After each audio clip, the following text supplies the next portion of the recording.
Aujourd'hui, on connaît tous la fameuse ponctualité japonaise. On trouve même les Japonais très tatillons sur ce sujet. On en écrit des articles, on partage des faits divers. Ici, la ponctualité est une quasi-religion.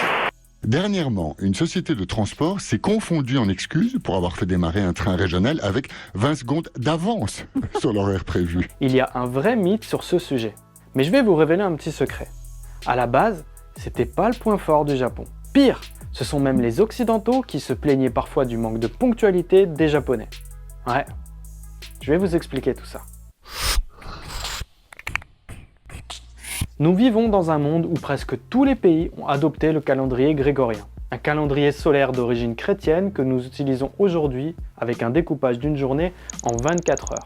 Vous le connaissez, j'ai pas besoin de détailler. Mais vous vous êtes déjà demandé comment le Japon mesurait le temps avant ça? Le système de 12 heures.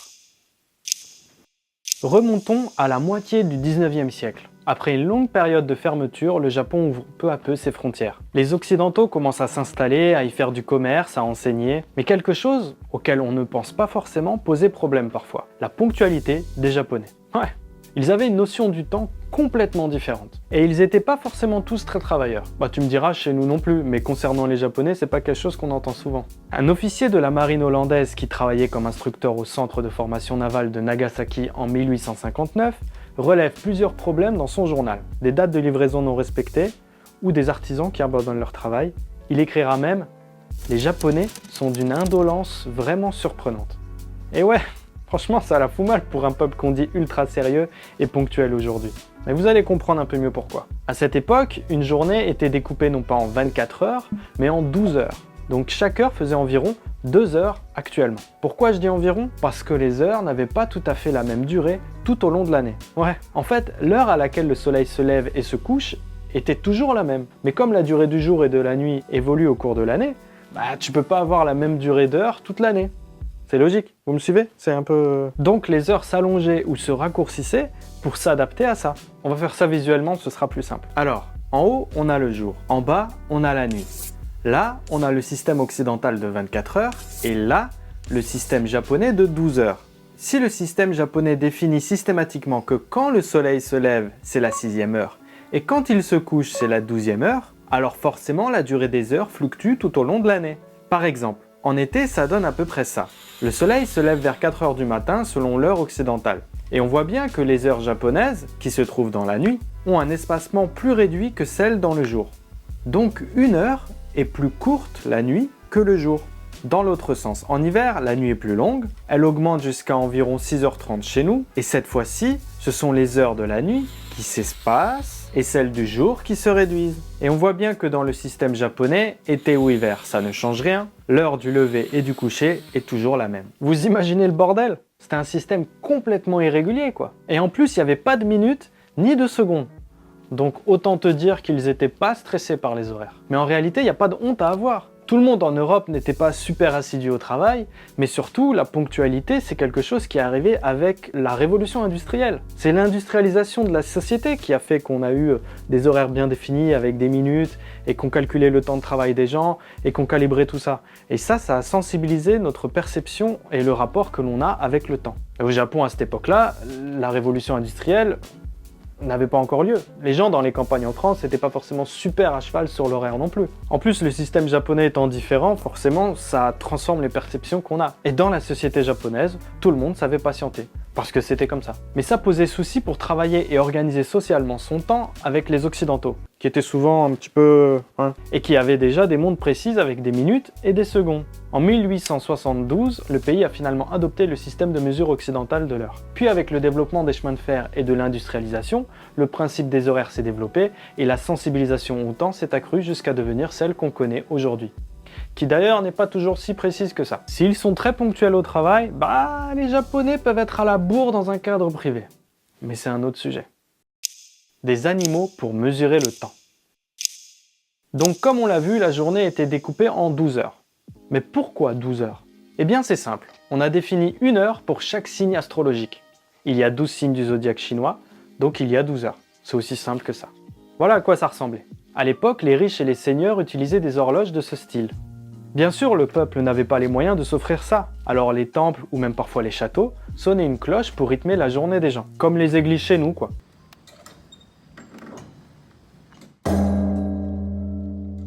Donc au Japon, au XVIIe siècle, on disait « On se retrouve demain à l'heure du dragon ?»« Ouais, non, c'est un peu tôt, je dois emmener les enfants à l'école. »« Ok, alors à l'heure du serpent ?»« Ouais, à l'heure du serpent, ça va, on fait ça. » En réalité, à l'oral, on nommait souvent les heures différemment, mais on va éviter que la vidéo dure 1 heure. Ce qui est intéressant par contre, c'est qu'il reste encore aujourd'hui, dans le langage quotidien, quelques mots de cette époque-là. Par exemple, le mot gogo, qui veut dire l'après-midi, ou oyatsu. Oyatsu, ça veut dire 8, mais c'est utilisé pour dire le goûter, le grignotage, le 4 heures quoi. Sauf que c'était à 8 heures. 8 heures du système d'avant. Alors regardons. 8 heures, c'est à peu près vers 14 heures aujourd'hui.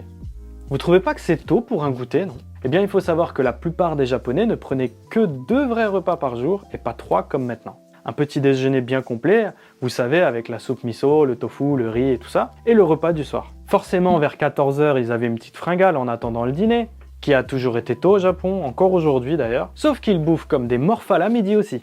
Bah ouais, pourquoi se priver? Le calendrier chinois.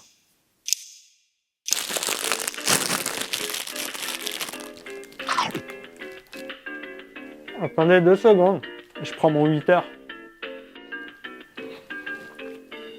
Qu'est-ce qu'il faut pas faire pour la vidéo? Ok, donc comme vous l'avez vu, on vient de bifurquer vers de la culture chinoise.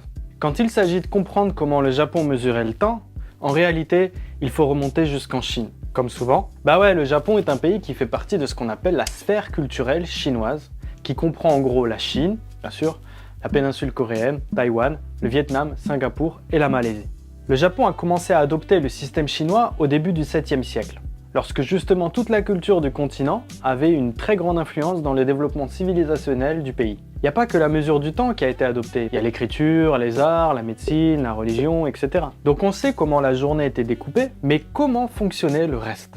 Dans cette région du monde, on utilisait un calendrier dit lunisolaire, où une lunaison représentait un mois. C'est pour ça qu'en japonais, le mois se dit gatsu, avec le caractère de la lune. Un mois, c'est une lune, quoi. Comme on avait remarqué qu'une année était composée d'environ 12 lunaisons, le hasard fait bien les choses, hein, on a attribué un signe astral à chaque mois. Mais les signes chinois, avant de désigner des heures et des mois, sont avant tout reliés à des années. C'est pour ça que le signe astral chinois est valable pendant 1 an, et pas 1 mois comme chez nous. Seulement si on réfléchit, qu'un signe équivaut à une année, et qu'il y en a 12.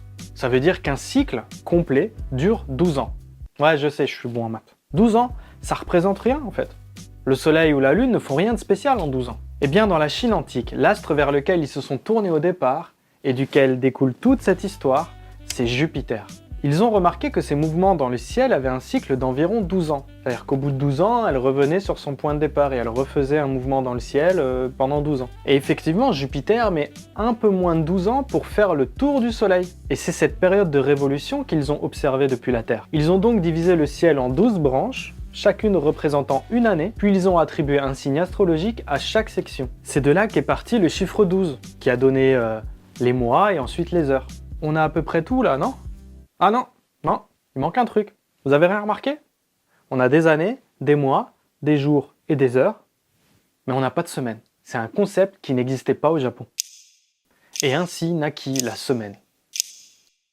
Depuis la nuit des temps, il a été observé que parmi les constellations qui semblaient figées, il y avait 5 étoiles qui brillaient différemment et surtout qui se déplaçaient dans le ciel de façon périodique. Ces étoiles, ce sont en réalité les planètes de notre système solaire visibles à l'œil nu. Mercure, Vénus, Mars, Jupiter et Saturne. Enfin ça, c'est le nom occidental. En Chine, le nom était différent, mais en plus, on a attribué un élément à chaque planète. Alors c'est pas comme la théorie des 4 éléments chez nous, c'est en fait tiré du Wuxin, un concept cosmologique chinois qui évoque 5 effets ou vertus que différents éléments entretiennent les uns avec les autres. On parle du bois, du feu, de la terre, du métal et de l'eau. Mercure a hérité de l'eau, Vénus a eu le métal, Mars, la rouge, a obtenu le feu, Jupiter et ses traces en surface ont rappelé le bois, et Saturne représente la Terre.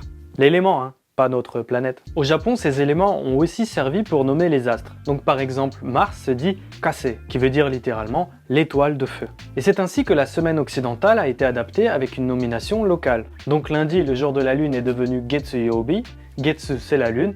Yobi, ça peut se traduire par jour de la semaine. Mardi, le jour de Mars est devenu Kayobi. Mercredi, le jour de Mercure est devenu Suiyobi. Jeudi, le jour de Jupiter est devenu Mokuyobi. Vendredi, le jour de Vénus est devenu Kinyobi. Samedi, le jour de Saturne est devenu Doyobi. Et dimanche, le jour du Soleil est devenu Nichiyobi. Et voilà comment ils ont fait correspondre tout ça, et ça marche super bien. L'adoption du calendrier occidental. Le calendrier grégorien a été adopté au Japon en 1873. Et contrairement à la Chine et la Corée, au Japon, les fêtes traditionnelles ont été recadrées par rapport au 1er janvier, sauf quelques exceptions. C'est pour ça que le Nouvel An ici se fête le 31 décembre, et plus en même temps que le Nouvel An chinois. Je ne vais pas entrer trop dans le sujet, mais au Japon, il existe encore d'autres découpages, notamment un qui divise l'année en 24 périodes, ou 24 saisons. Il en existe même un où l'année comprend 72 micro-saisons. C'est d'ailleurs sur ce thème que va sortir cette année le premier livre de l'incontournable Gigi de la chaîne Ichiban Japan. La datation japonaise. Au-delà de tout ce qu'on a vu concernant la mesure du temps selon le mouvement des astres, le Japon a aussi un système de datation des années bien spécifique depuis très longtemps, qui lui est basé sur les empereurs en fonction. Ouais, c'est pas assez compliqué comme ça, il faut en rajouter une couche. Donc au quotidien, tout le monde utilise le Seireki, à savoir le calendrier occidental. Donc on est bien en 2022 au Japon. Mais on est aussi en l'an 4 de l'ère Reiwa. L'ère Reiwa, c'est le nom de l'ère actuelle, qui a donc commencé il y a 4 ans, avec la fin du règne de l'empereur Akihito et le début de la prise de fonction de son fils, Naruhito. Ce système de datation des années nommé Wareki, le calendrier japonais, fonctionne conjointement avec le système grégorien. C'est caractéristique de la mentalité de cette région du monde, où tout s'additionne et rien ne se remplace complètement. Par exemple, sa date de naissance. Quand on vit au Japon, il faut savoir en quelle année vous êtes né selon le calendrier japonais. Le jour et le mois, ça change pas. Ouf. En ce qui me concerne, je suis né en l'an 59 de l'ère Showa. Allez, on peut faire un petit jeu pas trop compliqué. Écrivez en commentaire si vous avez trouvé à quelle année ça correspond. Donc, faites très attention avec les dates de péremption sur les emballages au Japon, parce que le chiffre que vous voyez, c'est peut-être l'année en datation japonaise. Eh ouais. Et pour compliquer la tâche, ici l'ordre des dates est parfois inversé par rapport à chez nous. C'est pas jour, mois, année, mais année, mois, jour. Et comme c'est pas toujours le cas, tu sais pas en fait. Tu transpires quand tu lis une date de péremption au Japon. Par exemple, sur cette barquette de tofu, est-ce que c'est le 4 février 2022 ou le 22 février de l'an 4 de l'ère Reiwa? Ah, faut rester concentré quand tu lis une date de péremption au Japon. Tu peux pas un peu... Non, focus. C'est ta vie qui est en jeu. Voilà pour cette vidéo d'introduction sur un sujet qui est en réalité beaucoup plus riche et complexe encore que ce que je raconte ici. J'imaginais faire une vidéo plus simple, un peu plus courte cette fois-ci, mais en creusant le sujet, comme à chaque fois, j'ai ouvert une boîte de Pandore culturelle. Franchement, c'est passionnant. Et j'espère que vous prenez autant de plaisir que moi à découvrir tout ça. Merci pour votre fidélité et à très bientôt. Ciao. Ça faisait longtemps que j'avais pas mangé un melon de pain. Ah, c'est pas mal. Un truc du combi, mais pas ouf. Heureusement qu'il y a du sucre.